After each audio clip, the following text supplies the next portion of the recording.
Football is finally back, and Arsenal have got a tough game ahead of them against Manchester City, the reigning champions, who of course won't be the reigning champions after this season, but I digress. We have every good chance of at least getting a point out of this game, I think. Why? Because it's behind closed doors. There's no home advantage or away disadvantage, especially for Arsenal, because as we know, we haven't got the best run away from home. However, since Arteta came in, we have been, pretty good away from home. I don't think we've lost it away from home since the Leicester game, I do believe, in the Premier League. Which, if you can't remember, because it was a lifetime ago, I think it was in November or December. I can't remember. It was one of Arteta's first matches in charge at Arsenal. Manchester City, as we know, the break came at a perfect time for them because they were not on the best run of form at all after losing to Manchester United at Old Trafford in the derby. Their focus seems to be more with the FA Cup and the Champions League. If that continues, who knows? Couple new changes that we'll be seeing is there'll be 5 substitutions allowed. That could benefit either teams realistically or any team. So, but it also, if you're doing 5, there's 11 players on the pitch. That's almost half of your players. Well, outfield players. Half of your players you can substitute. That could really disrupt how a team flows in a match. So if you're subbing 5 outfield players on for, and then taking off 5 players, not all at once, but in one half, like in the second half, then what could happen is that the whole flow of the team can change. So, and for the better or for the worse. So I think every team will be having a look at that very, very closely to see how everything works out. Obviously, we've seen the Bundesliga have a go. I just want the Premier League back. It's not going to be the same, of course. Not going to matches. It's going to be a killer. But obviously, with the virus, I completely understand why we can't go. And the only reason why the football is carrying on is because of money. But anyway, that's a complete different topic for another video. Arsenal, now, we sit 9th in the Premier League. I think we're 8 points behind Chelsea, who are in the top 4. This is our game in hand. And if we do somehow pull off a result on Wednesday night, which I highly doubt, we will go 5 points behind Chelsea. Obviously, Manchester City themselves could be having a European ban, which is having its final review next month, as they've appealed to CAS, the Arbitration for Sport, I think. That could be completely wrong. But it sounds right. So, what I want from this game is heart and passion. I'm expecting us to lose this game. However, what I'm not expecting us to do is to just lie down and let them run riot. I don't want 4s, 5s, 6s. I want us to show heart, like we did at Stamford Bridge when we drew that game. But we were down to 10 men and we showed a hell of a lot of heart in that game to at least get a point. Could be a really good time to play Man City as well. I mean, everyone's back fit, and I'm pretty sure everyone's back fit for City as well. That I'm not sure of. Arteta's had a bit more time in his hands now because before the break of the team, he'd only been in charge for about two months, I believe. So, from what I remember anyway, like I said, it feels like a lifetime ago.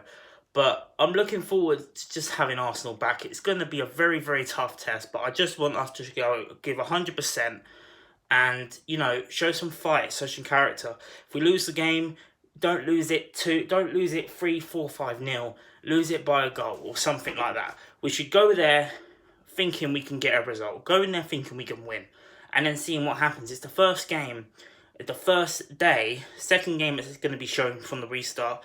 And it's an opportunity. With Mikel Arteta going up against the guy who he was an understudy for about 3-4 years in Pep Guardiola, he must know a hell of a lot about the guy and how he sets up Manchester City. And I'm pretty sure Pep will know that. But if there's anyone who I think can get a result at the Etihad against Manchester City, against the Manchester City side who aren't the team they used to be last season, it is Mikel Arteta and Arsenal. I honestly do believe that. But like I said, I'm not getting my hopes up. My prediction, I think we can nick a draw. I really do. I think it could be a 2-2 draw, hopefully. That's my heart and my head saying we're probably going to lose 3-0.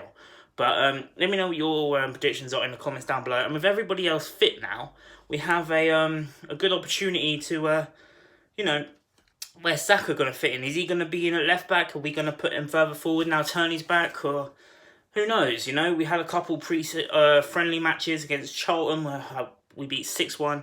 And yeah, that horrible result against Brentford. But again, it's only a friendly, so I didn't make a video on it because, like I said, it is only a friendly. So we'll see what happens.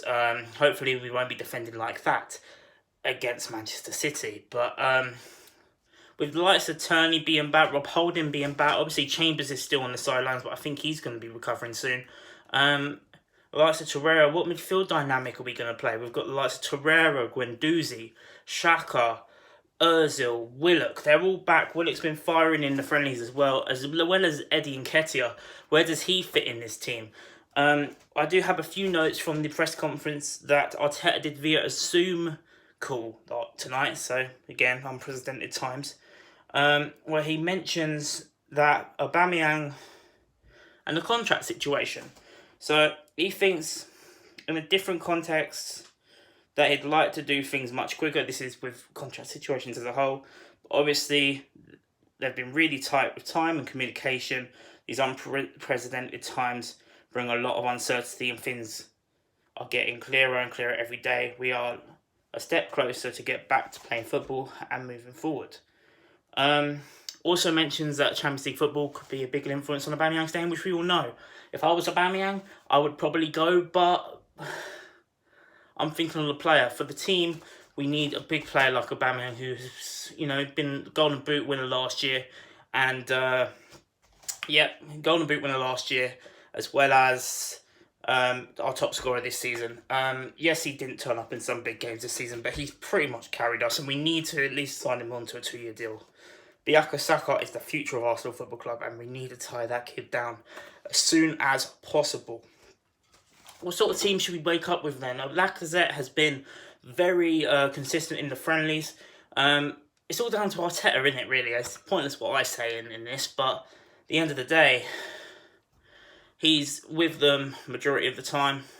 Obviously, not that close, but so we will get to see exactly what team will shape up. How have Man City's preparations been compared to ours? We don't know. It's almost like we're starting fresh all over again.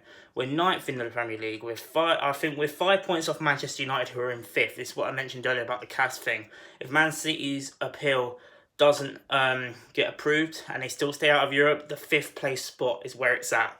And that will mean that at the moment, Manchester United are in that spot. And if we do somehow get 3 points against City and win our game in hand, we go 2 points behind Manchester United. It's game on. Like I said, I don't expect to win this game. I think we get it out of the way and see what happens after. But if you show heart and you show determination, you never know.